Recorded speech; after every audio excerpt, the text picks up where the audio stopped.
প্রস্তাবিত আদেশ 1972-এর প্রাসঙ্গিক বিধানের সঙ্গে অসামঞ্জস্যপূর্ণ এবং জনস্বার্থে তদন্তযোগ্য বিষয়। সম্মানিত সাংবাদিকবৃন্দ, তৃতীয়ত, আমরা দায়িত্বশীলভাবে বলছি, ব্যাংকিং খাতে আলোচনা আছে যে শাহজালাল ইসলামী ব্যাংকে থাকা একটি বড় ঋণ অনিয়মিত কিস্তি পরিশোধের কারণে সাম্প্রতিক সময়ে পুনর্তফসিল হয়েছে।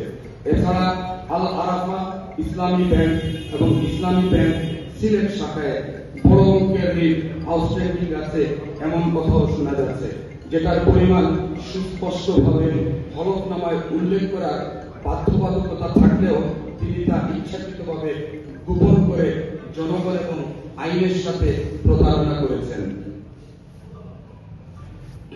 আমি পরিষ্কার করে বলছি, এগুলো ইনফ্যাক্ট আমরা গুজব ছড়ানোর জন্য বলছি না, আমরা বলছি এগুলো যাচাই করার মতো যথেষ্ট পাবলিক ইন্টারেস্ট আছে। যাচাই হোক, সত্য বের হয়ে আসুক। প্রিয় সাংবাদিক বন্ধুগণ, আমরা জামাতে ইসলামীর সাথে দীর্ঘদিন একসাথে আন্দোলন করেছি, সংগ্রাম করেছি, জেল জুলুমের শিকার হয়েছি। গণতন্ত্র পুনরুদ্ধারের এই যুগপৎ আন্দোলনই একসময় ছাত্র জনতার আন্দোলনের রূপ নিয়ে শেখ হাসিনার পতন ঘটিয়েছে। গণতন্ত্র প্রতিষ্ঠার এই দ্বার প্রান্তে দাঁড়িয়ে এখন নিজেদের মধ্যে হানাহানি বিদ্বেষ ছড়ানোর সময় নয়, এখন সময় এক হয়ে দেশ গড়ার। আমরা জনগণের কাছে আমাদের পরিকল্পনা তুলে ধরেছি, তারাও তুলে ধরেছেন। এই নির্বাচনে জনগণই বেছে নেয় কে তাদের আশা প্রসার প্রতিফলন ঘটাতে পারবেন।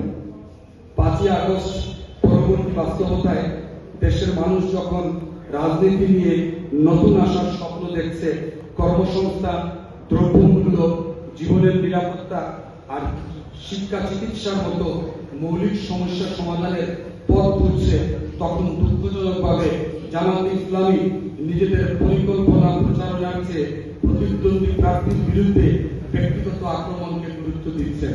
প্রতিদ্বন্দ্বী প্রার্থীর বিরুদ্ধে মিথ্যা অসত্য বানোয়ার তথ্য ছড়াচ্ছেন। প্রতিদ্বন্দ্বী প্রার্থীর চরিত্র কলুষিত করতে সকল এবং মেধা অপচয় করছেন। মিথ্যা প্রচারণা চালিয়ে রাজনৈতিক পরিস্থিতি উত্তপ্ত করার চেষ্টা চালাচ্ছেন। এটি কাম্য নয়। সিলেট তথা বাংলাদেশের মানুষ যে আধুনিক কল্যাণমুখী অন্তর্ভুক্তিমূলক রাজনীতি দেখতে চায়, তাদের প্রচারণা জনগণের এই প্রত্যাশার পরিপন্থী। তাদের এহেন কর্মপদ্ধতি গণতন্ত্র, অন্তর্ভুক্তিমূলক রাজনীতির জন্য প্রয়োজনীয় সহমর্মিতা আর একসাথে দেশ গড়ার কাজের সুযোগ বাধাগ্রস্ত হচ্ছে, দেশ ও জাতি ক্ষতিগ্রস্ত হচ্ছে। আমরা তাদের সুষ্ঠু ধারার রাজনীতির দাওয়াত দিতে চাই। একসাথে দেশ করতে যার যার অবস্থান থেকে কাজ করে যাওয়ার আহ্বান জানাতে চাই।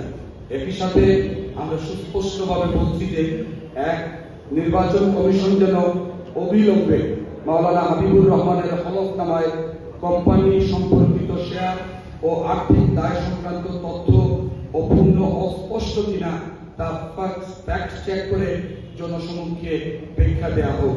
2. আরজেসিআর ফর্ম 12 ও শিডিউল 10 এর ভিত্তিতে ডিরেক্টরশিপ ও অনাদায়ী ঋণ বিষয়টি নির্বাচন কমিশনের নির্ধারিত প্রক্রিয়ায় পর্যালোচনা করা হোক। 3.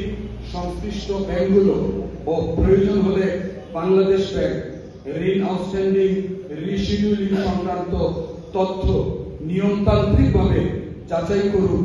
কোন প্রার্থী আদৌ ঋণ খেলাপি কিনা তার ব্যাখ্যা দিন, যাতে গুজব আর প্রপাগান্ডার সুযোগ না থাকে।